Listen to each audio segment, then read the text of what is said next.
우리가 오늘 읽은 본문의 말씀 중심으로 여호와께서 하나님이 되시는 증거라 함이었더라 라는 제목으로 우리 말씀의 은혜를 함께 나누도록 하겠습니다.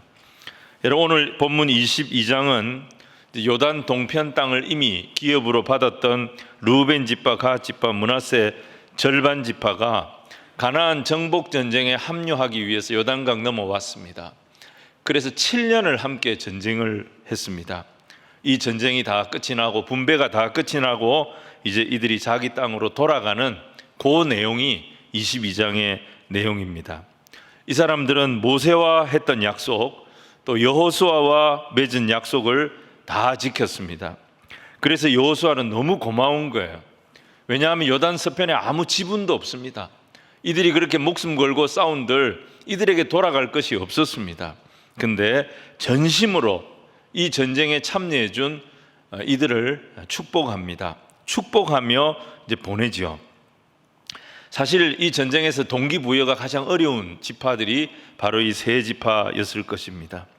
이들이 전쟁에 끝까지 참여한 것은 모세 앞에서 자기들이 한 약속 때문이었습니다. 너희들이 요단 동편 땅을 기업으로 받지만 너희 함께 형제된 다른 지파들이 가나안 땅을 다 차지할 때까지 너희들 이 전쟁에 함께 해야 한다. 우리가 그렇게 하겠습니다. 약속했거든요. 그 약속 때문이었습니다. 그리고 이스라엘은 하나다. 이 지파의 정신을, 이스라엘의 정신을 지키기 위한 이들의 형제들을 사랑하는 그 모습 때문이었던 것입니다. 그래서 진정한 사랑은 말이 아니라 몸으로 하는 것입니다. 내 몫이 없어도, 이익이 없어도 희생을 감수하면서 상대를 위해서 내가 할 수 있는 헌신을 할 수 있는 것은 사랑이 없이는 불가능한 것입니다. 교회 안에는 여러분 항상 이런 사랑이 있어야 합니다. 왜 그렇습니까? 교회의 머리이신 예수님으로부터 우리가 바로 이런 사랑을 받았기 때문인 것입니다.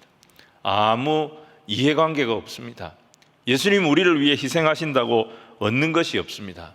그럼에도 불구하고 우리를 구원하시려고, 우리를 하나님의 자녀 삼아 주시려고 우리를 위하여 예수님은 살찢고 피 흘려 자신을 주셨던 것입니다. 이런 사랑을 우리가 받았기 때문에 교회 안에서 이익이 없어도, 얻는 것이 없어도 주님 사랑 때문에 헌신하고 섬기는 이런 사랑의 모습들이 우리 교회 안에 구석구석에 있어야 된다는 것입니다.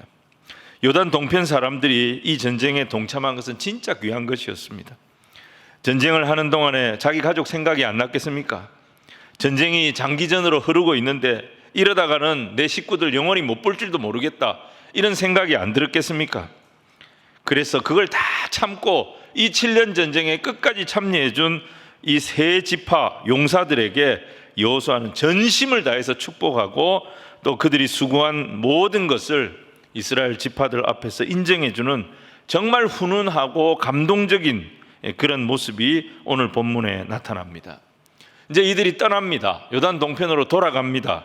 돌아가는 이들을 향해서 여호수아는 축복과 함께 두 가지 권면을 하고 있는 것을 보게 됩니다. 자, 첫 번째, 여호수아가 먼저 했던 권면은 하나님의 말씀을 사랑하라, 이것을 권면했습니다. 자, 우리 읽지 않았습니다만 5절 말씀, 우리 5절 말씀을 같이 한번 읽겠습니다. 시작. 오직 여호와의 종 모세가 너희에게 명령한 명령과 율법을 반드시 행하여 너희 하나님 여호와를 사랑하고 그의 모든 길로 행하며 그의 계명을 지켜 그에게 친근히 하고 너희의 마음을 다하여 성품을 다하여 그를 섬길지니라 하고. 여호수아는 요단 동편 지파에게 너희들이 이제 가나안 중심에서 멀어진다, 가나안 동편으로 간다는 것은 가나안의 본토에서 멀어지는 거야, 가나안의 유행에 뒤처지지 않도록 항상 신경을 좀 써라, 이런 말 안 했습니다. 이스라엘의 정치가 어떻게 돌아가고 경제가 어떻게 돌아가는지, 그런데 너희들 신경 써야 될 거야, 이렇게 권면하지 않았어요. 여호수아는 모세의 율법을 지키고 여호와 하나님을 사랑해라, 이걸 강조했습니다. 하나님께서는 울산에 사는 우리에게 우리가 서울 사람처럼 되려고 노력해라, 그렇게 말씀하시지 않습니다. 서울 말을 쓰려고 노력하고 서울 사람들이 뭘 입는가 거기에 관심을 갖고 그렇게 하라고 말씀하시지 않습니다. 하나님은 우리에게 요구하시는 것도 딱 한 가지입니다. 하나님 말씀 사랑하고 하나님을 친근히 하라, 하나님을 가까이 하라는 것입니다. 오늘 이 말씀에 보면 여호와의 종 모세가 너희에게 명령한 명령과 율법을 반드시 행하여 너희 하나님 여호와를 사랑하고 그랬습니다. 모세의 율법을 지키는 거하고요, 하나님을 사랑하는 것을 나란히 놓고 있어요. 여러분, 이게 같은 말이라는 것입니다. 우리가 어떻게 하나님을 사랑할 수 있습니까? 하나님을 제대로 사랑하는 방법을 하나님은 성경에 이미 가르쳐주고 계신 것입니다. 그 첫 번째가 우리가 하나님의 말씀을 사랑하는 것입니다. 여러분, 우리가 하나님의 말씀을 지키는 것이 하나님을 사랑하는 거고, 하나님을 사랑하는 사람은 하나님의 말씀에 관심을 갖게 되어 있다는 것입니다. 우리가 이번에 200일 성경 통독을 이제 이번쯤에 마무리하게 됩니다. 1100분이 넘는 1200명 가까운 성도님들이 이 일에 동참을 하셔서 함께 해주셨어요. 온 교회적으로 우리가 연초부터 시작해서 지금까지 성경 일독을 했습니다. 우리가 온 교회가 마음을 모아서 이렇게 하는 것도 이유가 여기에 있습니다. 우리가 하나님의 말씀을 사랑하면 우리 속에 이스라엘의 진액이 흐르게 됩니다. 돌 감람나무였던 우리에게 돌 감람나무의 진액이 아니라 참 감람나무의 진액이 흐르는 거예요. 참 이스라엘의 진액이 흐르는 거예요. 하나님의 축복의 진액이 흐르게 된다는 것입니다. 그래서 우리가 이 세상에서 하나님의 사랑을 받고 존귀한 자가 되는 가장 중요한 비결은 뭐냐? 서울에 사는 것이 아닙니다. 좋은 대학에 들어가는 것이 아닙니다. 엘리트 그룹에 들어가는 것이 아닙니다. 하나님의 말씀을 사랑하고 우리가 어디에 있든지 하나님을 늘 친근히 하고 하나님을 가까이 하고 그 율법을 지키면 우리 속에 순전한 참 감람나무의 진액이 흐르면서 우리에게 하나님이 예비하신 복이 부어지는 은혜를 경험하게 된다는 것입니다. 루터와 칼빈은 종교개혁을 일으켰습니다. 이들이 종교개혁을 일으키고 얼마 되지 않아서 영국에서는 이 영향을 받은 청교도 운동이 일어났습니다. 이 사람들은 영국의 무슨 정권을 잡은 자들이 아니었습니다. 성경대로 믿는다는 이유로 가톨릭 신자들에게 심한 박해를 받았고 순교를 당했습니다. 메리 여왕은 7년을 통치를 했습니다. 메리 여왕이 통치하던 이 7년 동안에 7천여 명의 순교자들이 나왔습니다. 그들은 결국 박해를 견디다 못해서 대서양을 건너 신앙의 자유를 찾아서 신대륙으로 떠났습니다. 거기서 환경에 적응하지 못하고 풍토병으로 많은 사람들이 죽었습니다. 그들은 당시 세계의 중심이 영국 런던이었습니다. 어떻게 보면 영국 런던에서 가장 먼 곳으로 그들이 떠나간 것입니다. 하지만 그들이 어느 곳에 있든지 말씀을 사랑하고 하나님을 가까이 하고 하나님의 뜻에 순종하려고 했을 때 하나님은 그 신대륙에서 놀라운 하나님의 부흥이 일어나도록 인도하여 주셨던 것입니다. 여러분, 승리의 비결은, 하나님의 은혜의 비결은 다른 데 있는 것이 아닙니다. 요단 동편에 있든 요단 서편에 있든 그것이 중요한 것이 아니라 우리가 하나님의 말씀을 순종할 때 우리가 어디에 있든지 부흥의 주역이 되고 축복의 통로가 되는 은혜를 하나님 우리에게 부어주실 줄로 믿습니다. 오늘 두 번째는요, 전리품을 나누라. 여호수아가 이걸 강조했습니다. 요단 동편 지파의 이 용사들이 고향으로 돌아갈 때 그냥 돌아간 것이 아니고 전쟁에 이제 전리품들을 많이 챙겨서 가져갔습니다. 8절 말씀, 우리 8절 말씀을 같이 한번 읽겠습니다. 시작. 말하여 이르되 너희는 많은 재산과 심이 많은 가축과 은과 금과 구리와 쇠와 심이 많은 의복을 가지고 너희의 장막으로 돌아가서 너희 원수들에게서 탈취한 것을 너희 형제와 나눌지니라 하매. 고향으로 돌아가는 이 용사들에게 여호수아가 두 번째로 강조한 게 뭐냐면 전리품들을 많이 가지고 가는데 이 전리품들을 고향에 있는 당신들 형제들과 꼭 나누라고 그렇게 강조를 했습니다. 사실 어떻게 보면 이 전리품은 그들의 핏값입니다. 7년 동안 이들이 정말 죽을 고생을 했어요. 그래서 그들이 가져가는 것입니다.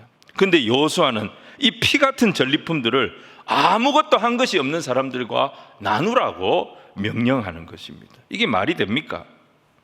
그런데 이게 하나님의 뜻이라는 거예요.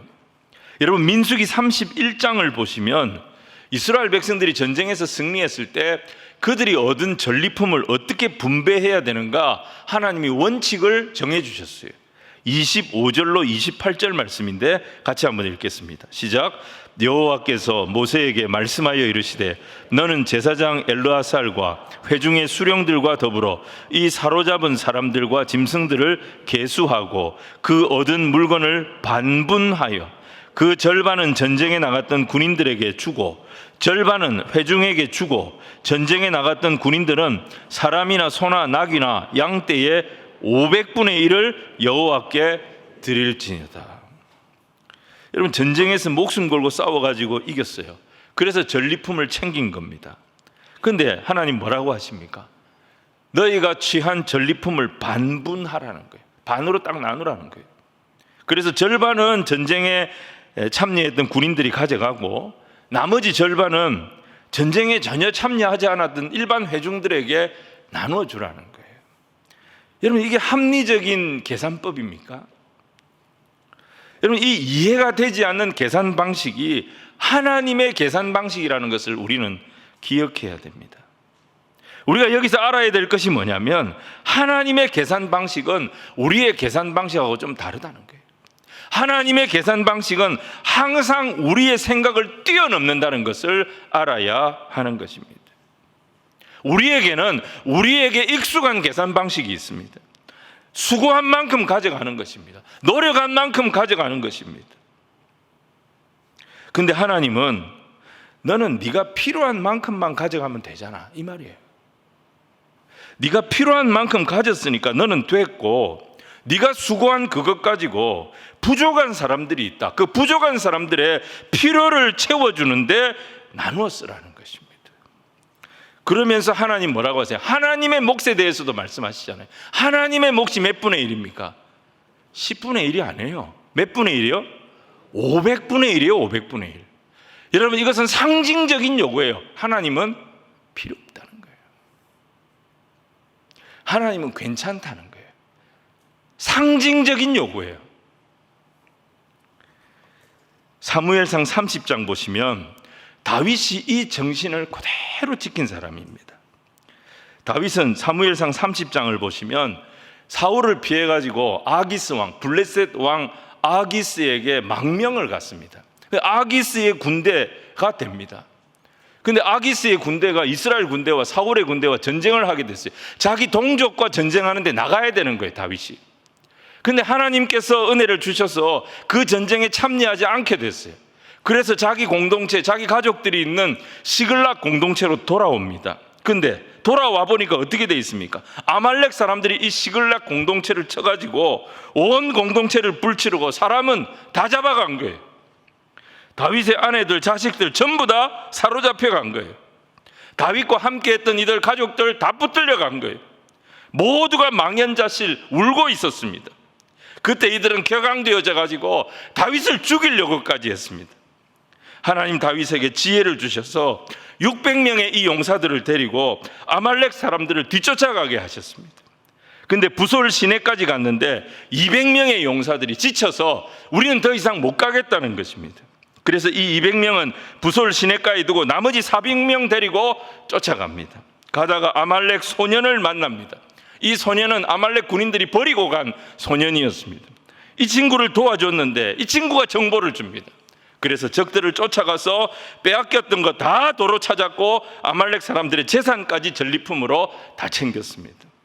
그때 전쟁에 참여했던 이 400명 중에 이런 말을 하는 사람들이 있었어요. 여러분 한번 봅시다. 사무엘상 30장 22절로 25절 말씀 우리 같이 한번 읽겠습니다. 시작. 다윗과 함께 갔던 자들 가운데 그들이 우리와 함께 가지 아니하였은즉 우리가 도로 찾은 물건은 무엇이든지 그들에게 주지 말고 각자의 처자만 데리고 떠나게 하라 하는지라. 다윗이 이르되 나의 형제들아, 여호와께서 우리를 보호하시고 우리를 치러 온 그 군대를 우리 손에 넘기셨은즉 그가 우리에게 주신 것을 너희가 이같이 못하리라. 이 일에 누가 너희에게 듣겠느냐? 전장에 나갔던 자의 분깃이나 소유물 곁에 머물렀던 자의 분깃이 동일할지니 같이 분배할 것이니라 하고, 그날부터 다윗이 이것으로 이스라엘의 율례와 규례를 삼았더니 오늘까지 이르니라. 여러분, 이게 신앙 공동체의 원리라는 것입니다. 여호수아는 이 원리를 지금 가나안 동쪽으로, 이 요단강 동쪽으로 가는 용사들에게 가르치고 있는 거예요. 전리품 많이 챙겼다고 그게 다 네 거라고 생각하면 안 된다는 거예요. 내가 헌신했다, 내가 수고했다, 내가 땀 흘렸다, 큰 소리 치지 말라는 것입니다.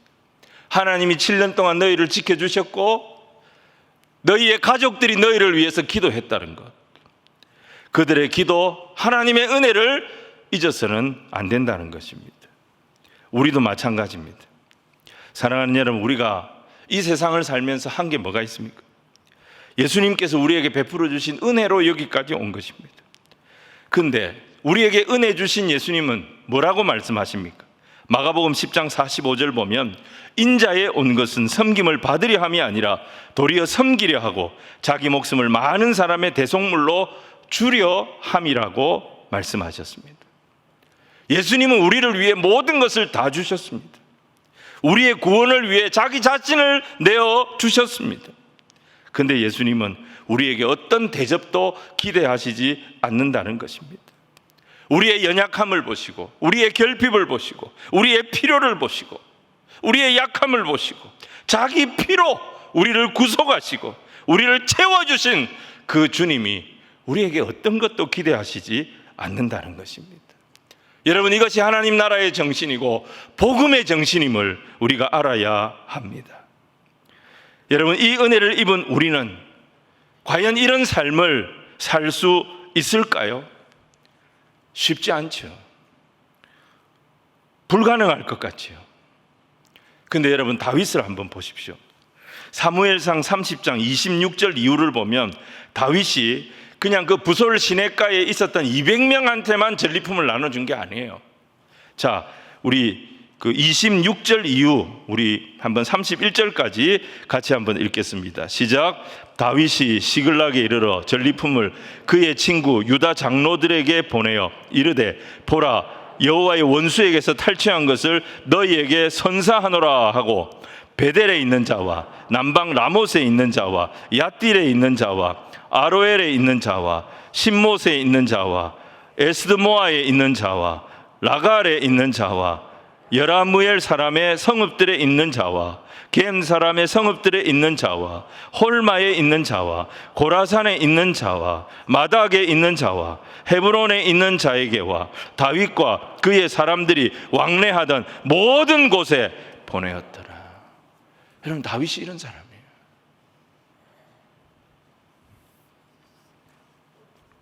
다윗은 자기가 이룬 승리예요. 근데 자기가 이룬 승리를 승리한 자들의 전유물이 되게 만들지 않았어요. 자신들이 이룬 승리가 모든 사람들의 기쁨이 되도록 만들 줄 아는 사람이 다윗이었다는 것입니다. 오늘 여호수아도 똑같습니다. 가서 전리품 자랑하지 말라는 거예요. 기껏 해서 너희 식구들 챙겨주는 그런 수준 되지 말라는 것입니다. 부족한 사람들을 찾아서 그들에게 다 나누어 주라는 것입니다. 나눌 때 기쁨이 충만해지고 나눌 때 너희가 하나가 된다는 것입니다.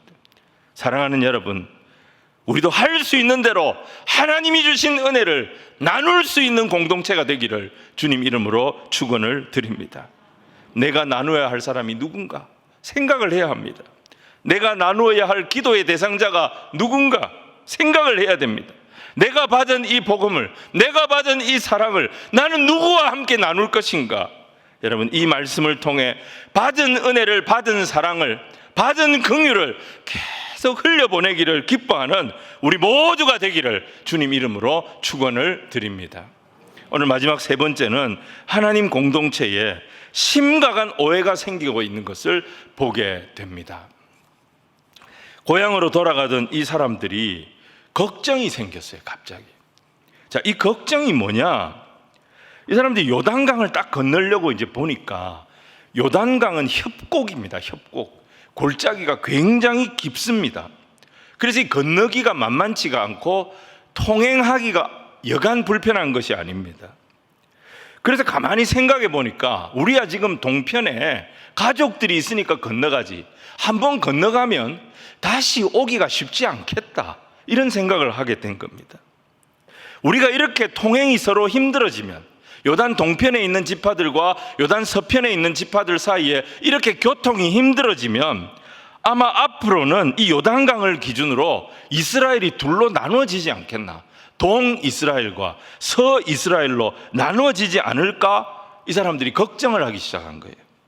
근데 만약에 나누어지면 어떻게 되느냐? 우리는 상관이 없어요.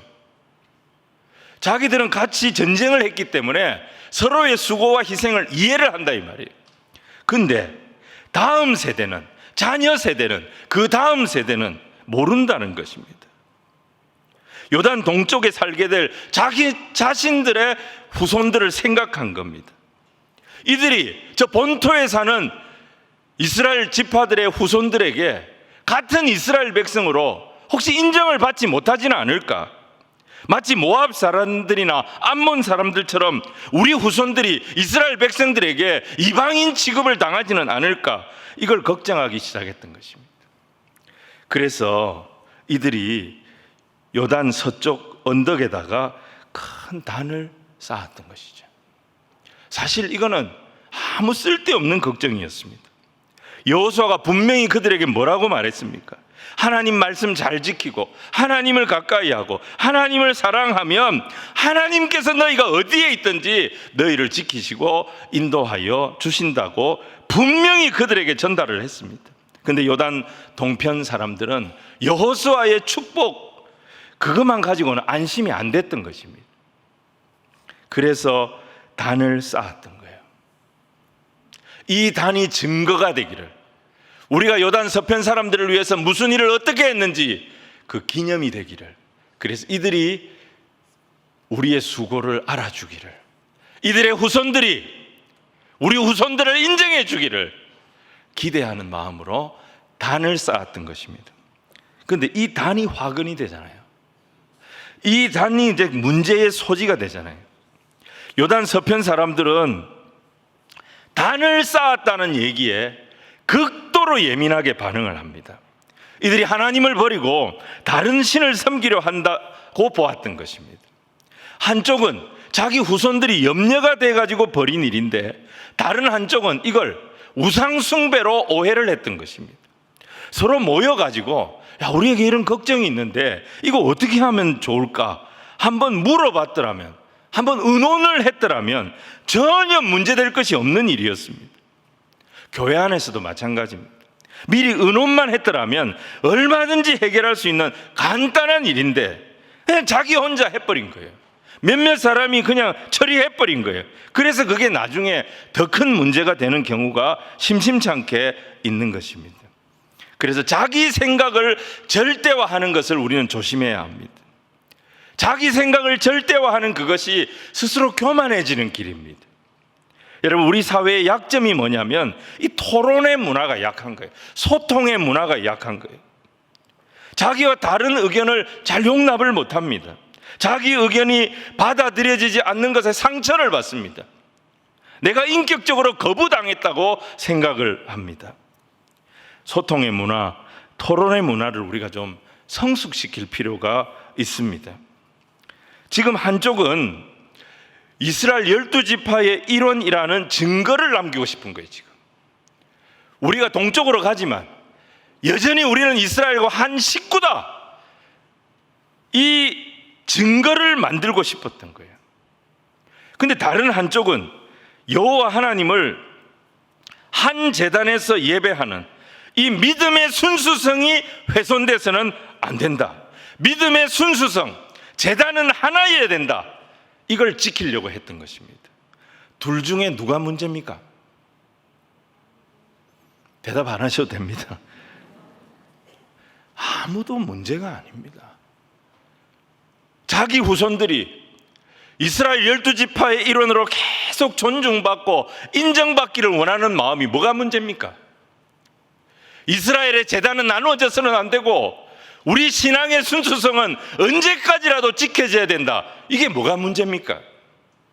아무것도 문제가 될 것이 없는 두 의견이 의사소통이 없었기 때문에 서로 오해를 하게 되고 불신을 하게 되고 나중에는 서로를 죽이는 패망의 싸움의 자리까지 갈 뻔했던 것입니다.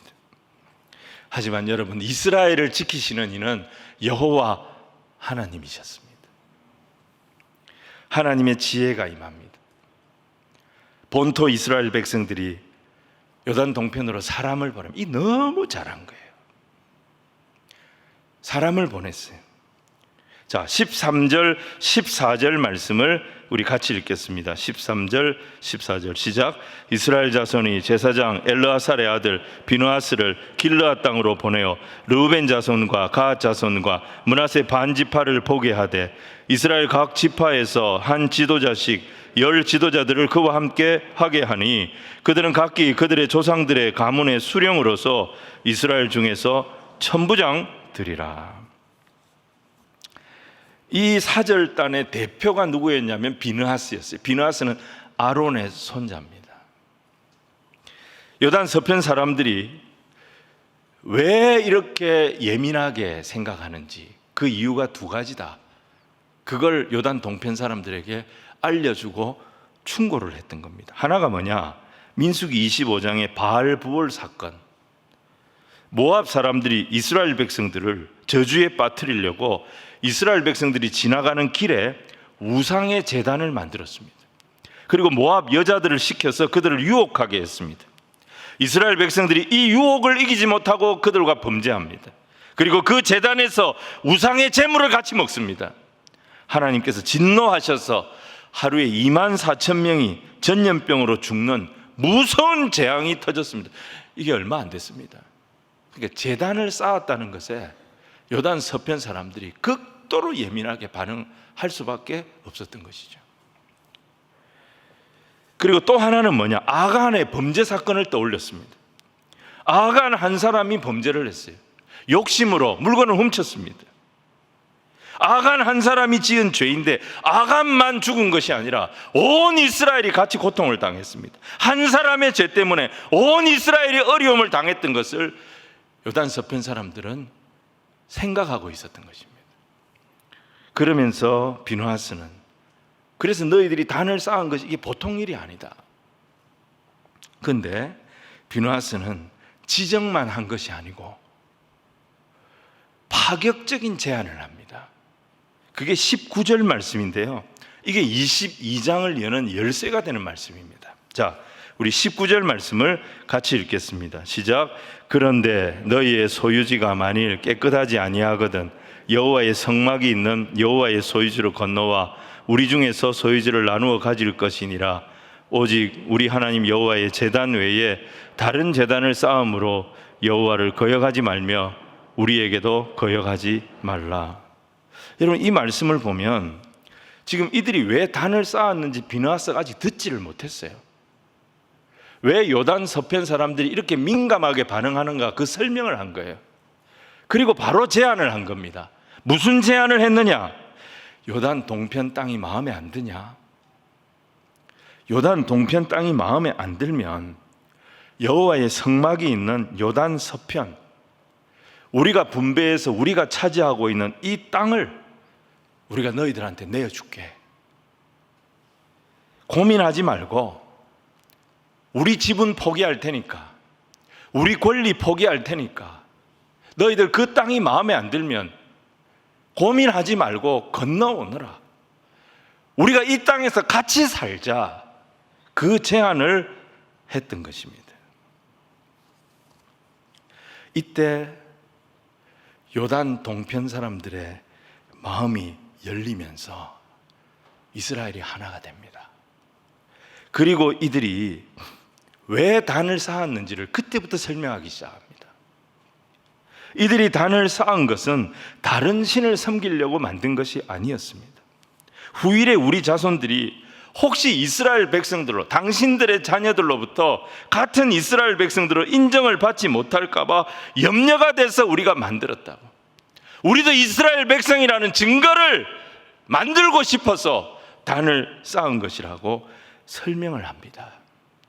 이 설명을 들을 때 이스라엘 안에 있었던 오해와 불신이 풀리게 되어졌던 것입니다.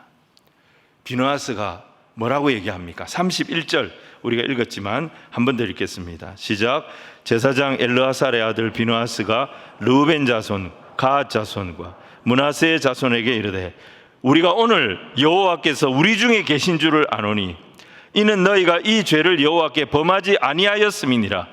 너희가 이제 이스라엘 자손을 여호와의 손에서 건져내었느니라 하고. 여러분, 여기에 우리가 오늘 여호와께서 우리 중에 계신 줄을 알았다, 이 말이 뭐냐? 하나님이 우리의 오해를 풀어주셨다는 거예요. 하나님이 이 전쟁을 막아주셨다는 거예요. 전쟁의 피를 흘리는 것으로부터 너희의 이 진술이 요단 서쪽 용사들을 살렸다라고 말하고 있는 것입니다. 비느하스는 돌아와서 이 보고를 온 이스라엘 앞에 합니다. 온 이스라엘 백성들의 오해가 다 풀렸고 함께 즐거워했다고 했습니다. 여러분, 오해는 언제든지 생길 수 있습니다. 갈등은 언제든지 생길 수 있습니다. 문제는 그것을 어떻게 풀 것인가 하는 것입니다. 비느하스와 요단 서편 사람들은 이스라엘이 하나 되는 것이 가장 중요하다고 생각했습니다. 이스라엘이 하나 되는 것보다 중요한 게 뭐냐? 이스라엘이 하나 되는 것을 방해한다면 내 지분이 무슨 의미가 있고 내 권리가 무슨 의미가 있냐? 우리 그거 다 포기할 테니까 너희들 넘어와라. 우리가 하나다. 하나됨을 깨지 말자. 자기 가진 것을 포기할 각오를 하고 충고를 한 거예요. 충고는 이렇게 하는 거예요. 자기 것을 포기할 각오가 돼 있을 때 다른 사람 충고하시기 바랍니다. 여러분, 이게 십자가의 원리예요. 희생이 없는데 무슨 화해가 일어납니까? 나는 가만히 있고 네가 와서 무릎 꿇고 사죄해라. 그것은 화해가 아닌 것입니다. 화해가 없이는, 하나됨이 없이는 하나님을 기쁘시게 할 수 없는 것입니다. 여러분, 우리는 지금 교회를 건축하고 있습니다. 복지관 건축은 이달 말이면 다 돼서 이제 쓸 수 있게 될 것 같습니다. 비전센터는 이제 8월 지나가면 이제 털을 파기 시작하게 될 것 같습니다. 지금까지는 하나님의 은혜로 이 모든 것이 잘 진행되고 있음에 너무너무 감사를 드립니다. 근데 여러분, 항상 조심해야 됩니다. 선줄로 생각하는 자 넘어질까 조심해야 됩니다. 건물을 얼마나 잘 짓느냐도 중요하지만 여러분, 이 건물은 하나님의 집입니다. 그 안에서 하나님을 가르치고 그 안에서 하나님을 예배하고 그 안에서 하나님께 부르짖기 위하여 우리가 이 건물을 짓는 것입니다.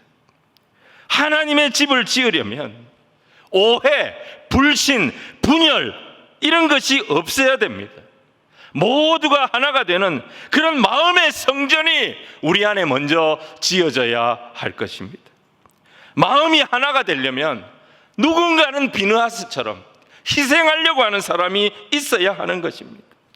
자기 희생이 없는 곳에 무슨 화해가 있겠습니까? 어떻게 하나됨이 있겠습니까?